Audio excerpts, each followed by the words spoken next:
Today on the Business Spotlight, I've got Javier Dominguez from TWEFDA. So we might as well start, Javier, by explaining to us what TWEFDA is and what you do. Well, yes, thank you very much, Brenda, for this time. Well, TWEFDA stands for Tidal and Wave Energy from Decommissionable Assets. So this is a company that is bringing an energy device that brings both generation and storage in one single device, but with one single machine as well. So it's not two machines, each of them doing one of the functionalities. So it is done with one single machine. Okay, so who are your customers? Well, my customers are precisely what we could think is our competence, because our competitors, sorry, because we sit ourselves as a technology company. So we are developing technology that will then be licensed to other wave developers and other storage developers. So in a sense, is a kind of mindset speaking about collaboration instead of competition, which is, I think, is something vital that the entire market should go through. Fantastic. So how long have you been in business, Javier? Well, I was in business before, but TWEFDA was born in 2018, January 2018, and the first NDA was signed in 2016. So it's quite a long while since we first kicked off. So yeah. So tell us about the history then. So you were in business before, so you're a serial entrepreneur. What was your previous business, and how did you start this? Tell us about the journey then, the long journey to TWEFDA. Well, you know, I've been in business a few times. I've been in business as it was a company installing electricity in hotels and other big installations. Then when I came here to the UK, that was back in Spain. But when I came here to the UK, I did a shop in King Street. It was called Wayslet. And then, well, TWEFDA was born, as I said, in 2018. So that, you know, we've done a few things to get to where we are right now. A couple of accelerators with gray matters, with RGU accelerator, and then we did the Scotland Unlocking Ambition program. So we've been 3 kind of accelerators so far, and just now being investable and starting with the process of raising funds for pre-seed funding. Okay, so it's still a relatively early stage for you? Well, it's not an early stage, and I will say why. Because, you know, our development is huge. So if I wanted to speak about the TRL for the overall process, we will stand on TRL 2. So you will say, how are you investable if you're in TRL 2? And the key point for that is that once our technologies are proven, they can be implemented in wave developers that are at a much higher TRL, and therefore that makes us commercial in a short term. So that's why we are pursuing that particular pathway. Okay, yeah, I understand. So what have been the challenges that you've faced then since 2018 or even 2016? What have the challenges that have brought you to here? Yeah, well, I don't think they are any different of any other developers. You know, at the beginning, it's very, very hard to go forward, because you need to basically swing against the current. And well, it's been a challenging time, as you may guess. But when you look at other developers that have done that pathway before, I realized that is is the normal pathway to success. So just highlighting one thing that I want to make the most of that particular question, because apparently in the US is much quicker to go to market, and that should be, a wake up call for investors to be, I don't know, more proactive and try to spend the time to understand the businesses, because sometimes we don't speak the same language, as you know, and it's quite tricky. But just losing a great opportunity because of the small resources of the startup is something that we can't afford, especially in a moment where we don't have more time, to react to this climate change. So what you're saying is that if you're a startup trying to develop a technology here in the UK, and there's another one in competition with you in the US, that they will get there faster and you'll lose out on the opportunity. Well, for sure, yes, yes. Well, so that's my impression. And why is that? Why is that? Well, it can be backed up. We've got something, a company called Hydrowind. They've been in the market 2 or 3 years, and they are at TRL 5. And then I started in 2018. That was 5 years ago. I'm sure I've been more proactive than them by far, but I am at TRL 2. So that's a way of putting things into context, I believe. It can be, obviously, you can argue that and say, well, probably you didn't do all that particular company did, but I've got a board of directors already, and I've got a business plan, I've got a pitch deck, I've got all the tools. And in spite of the fact that I am starting to raise funds, the career so far has been very hard because there was not sufficient support from the government.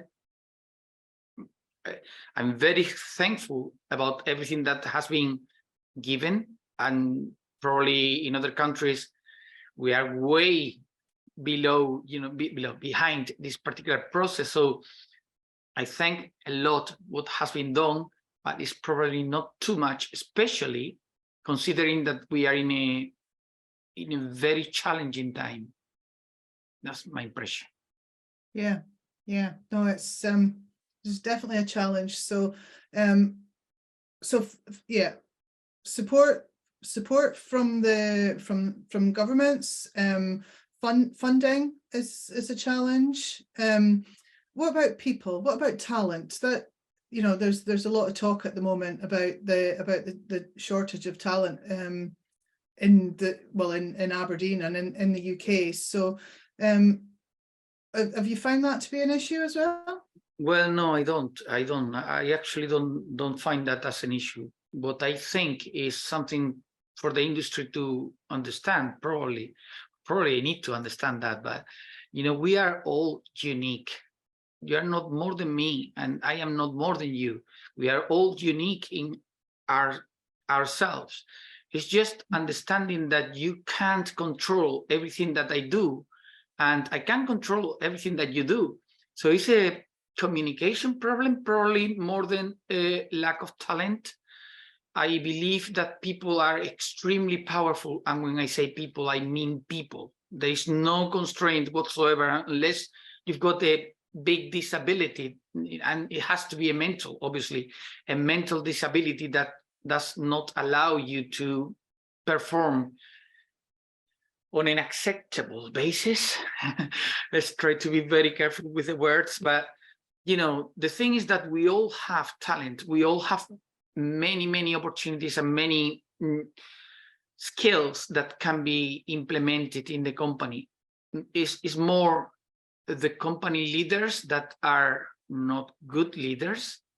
I believe I did an executive diploma in leading with motivational intelligence, and I learned a lot about that. And I think is something very important to consider. Communication is not just for the startup to communicate with the investors. It's also something that we do in our daily basis with all our peers, colleagues, and people around you. So I think that's what is probably missing.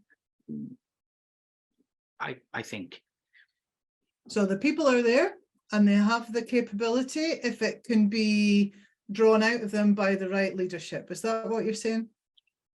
Probably, because it's not that the skills are there.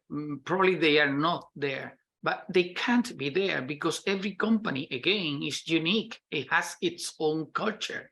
What we need to do is to allow that space to thrive. I mean, yeah. If I've got an employee and they do something that is not aligned, it's not good or bad, it's not aligned with what I think, I've got many ways to proceed. I can say, well, you're fired, in which case I am fired because it's me, doing things wrong. It's not him or her. They've done their work as they thought it was good. I like it. It's who's taking ownership. Well, it's the way it is. Ultimately responsible. Absolutely. We learned in that particular course that whatever happens in an organization is always the leader's fault. It's because of what they did, because of what they didn't do, but it's always their fault. So it's never being an employee accountable of anything they've done. They've done things probably with their soul, trying to do things well, as we all want to do. You don't want to do your work badly. You want to do it well. You do what you can, but it's not that you do well or bad, and it's a poor assessment to say good or bad. Is a very bad categorization of things, in my view. No, I agree. That's yes, a great answer. So, who's been the biggest supporters for you in your business over the last 5 years then, Javier? Well, precisely people, because, I've got a board with 3 more directors and a business advisor, and they've been pushing, they took the time to understand the business. And that's something that I want to make a call to action here, because it's just people don't take the time. Investors want to hear about 2-3 minutes the business, and that makes me not to be prepared to be investable, precisely because if you don't love my business, I don't love you. I mean, it is the way it is. They are saying, no, I just want a return. I can understand that. As an investor, you need to want a return. But if you don't understand the business, if you don't try to get to grips to the core of the thing, I can probably think that the money that you're going to get with my business is then going to go for missiles to exploit Russia or whatever. And I don't want to think that, because, you need to have a purpose in life. Otherwise, you are not my partner. And people don't take the time to understand the business, which is something that I am missing big time. If I knew a particular investor that was perfectly aligned with what I think, I will be more than happy to have a chat with them, but not with whoever. That's probably making me lose a little bit of time, but that's the way I work. But it's living by your values, isn't it? Well, if we lose our values, what else is left?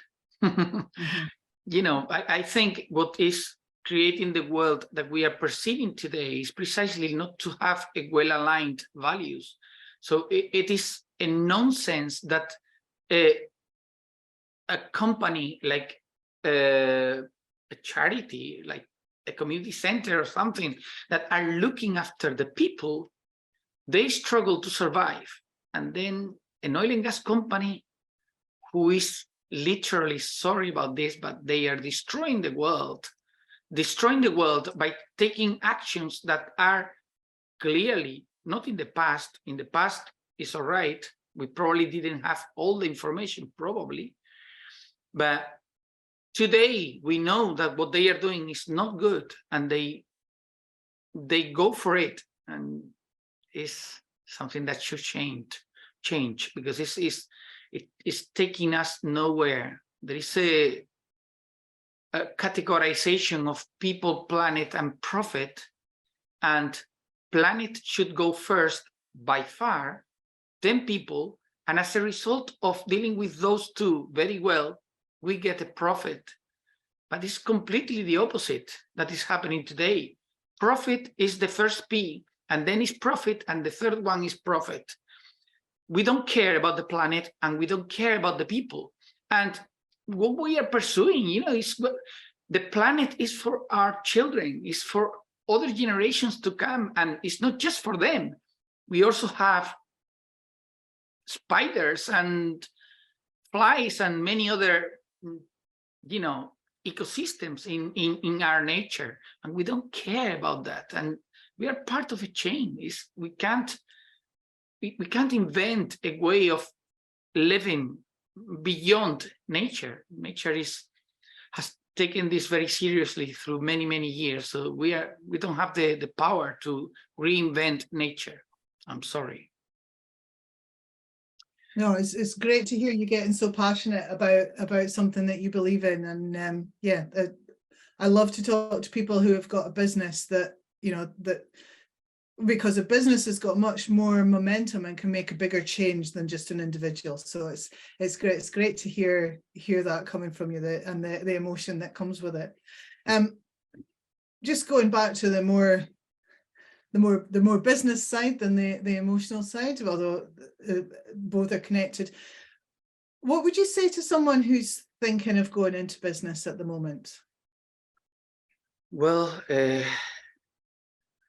I would say that it's hard, but extremely rewarding, especially if you're not in a hurry. If you think that what you're bringing is special and it should be done, just trying to get money again is destroying everything. Is the chain should be thought by planet, people, and then profit. And if we put another order to our values, probably is not going to work properly. At least it will not work properly globally. I mean, values needs to be aligned with what you do, and you need to have a purpose in life, even if the purpose is killing elephants. I don't know, but that purpose needs to be very clear, and it shouldn't be killing elephants. But the thing is that if you know what you're doing.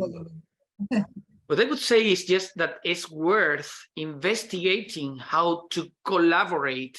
It's just changing the model from going against competing with others.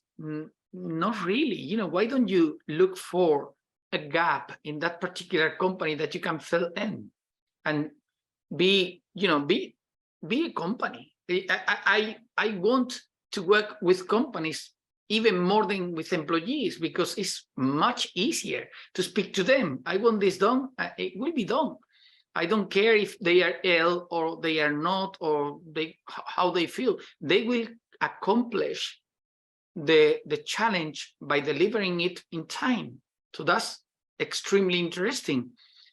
It's not, employees are welcome and everything is welcome, but the key point here is that instead of trying to compete and look for many other actors that are doing exactly what you are doing, why not joining them? Why not speaking to them and say, well, I can deliver this piece of work, would you be interested?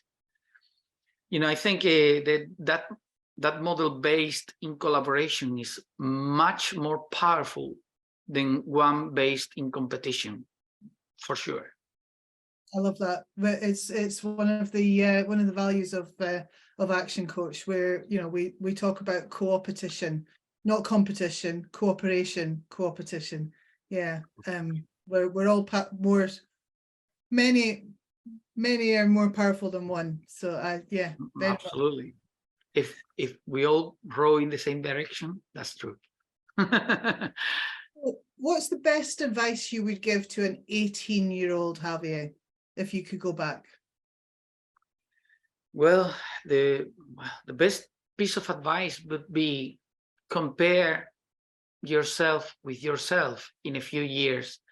Don't measure yourself trying to put beside others because they are older or they got a different experience or whatever. And you know, many times what happens with young people is that they feel not that powerful because they are so ambitious that they measure themselves with other people that they are not at the same height. You know, they've got passion, they've got energy, they've got many things that probably I don't have that much left. But I'm old and I'm a senior engineer. I've been in the industry for many, many years. So you can't behave as myself by being an 18-year-old. Is so ambitious. Compare yourself with 15 years, in 15 years time or in a year time, and say, have I improved? Am I better than I was a year before? That's the right comparison. But you know, yes, taking that particular thing, I think is important. That's a message to anyone, whether you're 18 years old or 48 years old. I love Exactly. it. Thank you. What will the next 5 years bring for you and your business? Well, hopefully a lot, because we are bringing a business that is unique and is in a huge space, because energy is a huge space. And something we do is just to do what the grid requires at any time. And this is not done by any energy device in the market to date. Because even if you've got the generation and storage capabilities in two machines with one single frame, you're hurting the grid at any time, because probably generation is required, but consumption is not. So if you're consuming and at the same time you're producing, you're helping the grid on one side, but on the other hand, you are not. And what our device does is to adapt to what the grid requires. And this is absolutely unique because it's done with one single machine. So the machine can operate as a generator and can operate as a storage, but it doesn't do the two things simultaneously, which means that if what the grid requires is generation, we will provide generation. If what the grid requires is storage, we will provide the storage. And that's something that there is no other parallelism with any other machine in the market.